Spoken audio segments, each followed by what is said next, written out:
Welcome inside another edition of Vikings Update. I'm Mark Potts, Sports Information Director at Valley City State. Our guest this week, Jeff Kaminsky, head coach of the Viking men's basketball team, which advanced to the round of 16 at the NAIA National Tournament. We'll talk with him later in the show, but first, let's recap those results. Vikings earned a number 6 seed for the tournament, opening against number 3 seed Tennessee Wesleyan. First half turnovers put the Vikings behind the 8 ball, and they trailed 62-51 with 7 minutes to go. Back-to-back threes, though, by Rashad Sadahu and Daryl Howell put the Vikings right back in it at 62-57, and the rally was on. Elwood Ellenson followed with the basket to cut it 3 points, and then Jaden Ferguson knocked down a jumper to get the Vikings back within 62-61, continuing what was a 12-0 run by the Vikings. The basket by Ferguson, also his 1,000th career point. The Vikings took their first lead of the game on 2 free throws by Howell, capping the 12-0 run, and after Wesleyan went back up by 1, VCSU had the last chance, setting up Elwood Ellenson's game-winning free throws. Ellenson, who was fouled on a putback with 1.9 seconds left, sank both of his free throws to seal the victory for Valley City State.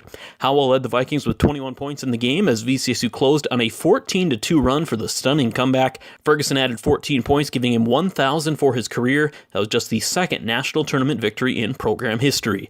Vikings turned around one day later and played in the round of 16 against IU East, back and forth for most of the first half, but Indiana University East was too hot of a team. The Red Wolves took the lead late in the first half and then extended and held off the Vikings in the second half, ending VCSU's season. Howell scored 19 points to again lead the Vikings. Justin Galloway poured in 14, and Riley West had 12 points off the bench for Valley City State. The loss ends VCSU's season with a 22-11 record, 5th national tournament appearance in school history for Valley City State, and just the second time they've advanced to the round of 16. We'll talk with head coach Jeff Kaminsky about that and more later in the show. Viking softball and baseball in Tucson, Arizona right now for their annual spring break trips. Softball opened with a 7-2 loss to Mount Marty on Saturday, but they have since reeled off 5 straight victories in Tucson. Vikings down Michigan Dearborn 5-4 on Saturday to bounce back from the loss. On Sunday, VCSU's bats came alive big time with a 13-5 win over Minnesota Crookston and an 11-4 victory over Robert Morris University. On Monday, Vikings won an exhibition game over North Iowa Community College and then avenged their Saturday loss with a 10-1 win over Mount Marty. Vikings are now 11-2 on the season. VCSU will be in Tucson until Sunday. They have 8 more games scheduled before coming home. Viking baseball also in Tucson opened Saturday with a 5-1 loss to St. Cloud State, an NCAA Division II school. On Sunday, Vikings earned their first win of the spring, beating a very good Central Methodist team by a score of 6-2, and in the nightcap, Vikings dropped an 11-4 contest to Northern State, another NCAA Division II school. Big day on Monday, though, as the bats really came alive for the first time this spring. VCSU pounded out 20 hits and scored 17 runs in a 17-12 win over Mount Marty College. Joe Demers, 4 hits and 3 RBIs, and Brady Smith had a big day as well, 3 hits and 4 RBIs for Smith. Viking baseball now 5-13 overall between the fall and spring schedules. Baseball also in Tucson until Sunday. They play 6 more games against a variety of opponents. And we are quickly approaching our first outdoor track and field meet of the season. Vikings scheduled to compete March 24th at the Black Hill State Yellow Jacket Open in Spearfish, South Dakota. And joined now in Vikings Update by Jeff Kaminsky, head coach of the Viking men's basketball team, and coach just back from the NAIA Division II National Tournament in Point Lookout, Missouri. Pretty solid showing for you. Won your first round game, advanced to the round of 16, and then fell to IU East. Let's start there. That round of 16 game against IU East, 81-69. Looked like you just ran into a pretty hot team. You know, they really were. They played unbelievable the first day. Watching them play was kind of scary, where they just kind of took apart a really good Tabor team. And one thing, when you go down there, you just know you're going to play good teams that are generally playing really well. But as a team we were familiar with, in that we had played them back in December, but a little bit different. They had a little different lineup, and I thought our guys competed well. Just as you said, kind of ran into a hot team that advanced after they beat us as well. Yeah, that end of your season 22-11 record. Going back to Thursday, first round game against Tennessee Wesleyan, maybe the highlight of the season. Getting that national tournament victory, just the second in school history, first since 1987. Rallying from an 11-point deficit in the last 5 or 6 minutes. Talk about what's going through your head there in the final minutes of that game. Well, we had them right where we wanted them there, down 11. But you just kind of stay in the moment and realize, first of all, it's just a privilege to be down there and play. You know you're going to play a really good team. We ran into a team that was 28-3 on the year and had won their had won their conference. I think they were ranked 12th in the nation, and really a talented team. We had to change defenses. For the first time, we played a lot of zone, and athletically, they were a really difficult team to match up with.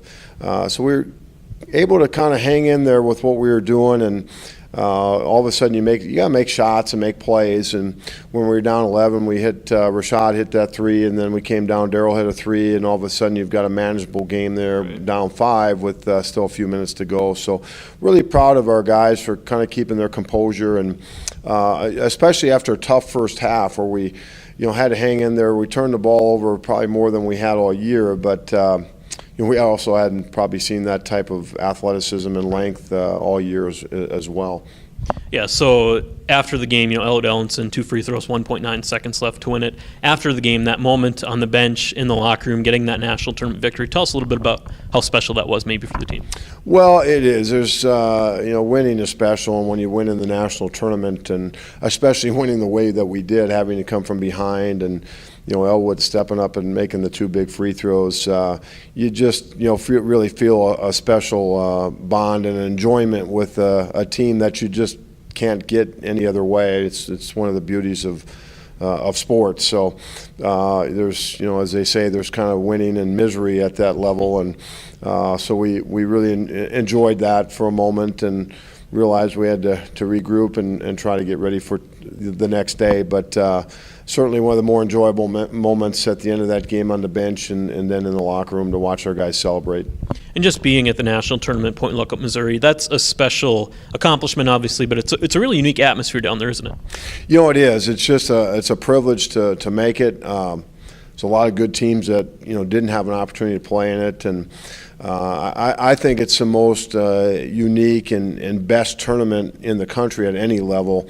I know there's a uniqueness at the Division I level with the Final Four, which is kind of unparalleled. But to have it's the only tournament that has all national tournament participants in terms of 32 of them, all at one site, and to have all the teams there to all share in a pre-tournament banquet on Tuesday night, and really get to meet a lot of their coaches, a lot of their players down there, and to see everybody in the national tournament play at one site is just a unique and special event. And then to have it in Branson, which I think even makes it more special. They've taken on that tournament. That community's done a fantastic job. I just can't fathom anybody anywhere running a better tournament than they do there. And it's always disappointing to see the season come to a close, but 22-11, co-regular season champions, you won a national tournament game. In your book, probably a pretty successful season, would you say? Well, yeah, it's not quite time to reflect on things, but going into the year, we had a tough year, which was an aberration for us a year ago, and to think, okay, we're going to be a co-champion of the conference. We're going to not only advance the national tournament but win a first-round game. That probably would have been a pretty easy deal to take a year ago at this time. But when you get through it and you're in that second round and realize you have an opportunity to win, you're always kind of hungry for more. But I'm certainly proud of what we were able to accomplish this year. With a lot of new faces, and even though we had some talent, you have to have talent to win, certainly at a national level. But when you have a bunch of new guys, it's not always easy to have that gel together. And we had we had some challenges during the year. I always kind of said we were a work in progress, and to be in a work in progress most of the year and end up in the second round of the national tournament is pretty special. All right, Coach. Appreciate the time. Been fun watching this year. Thank you.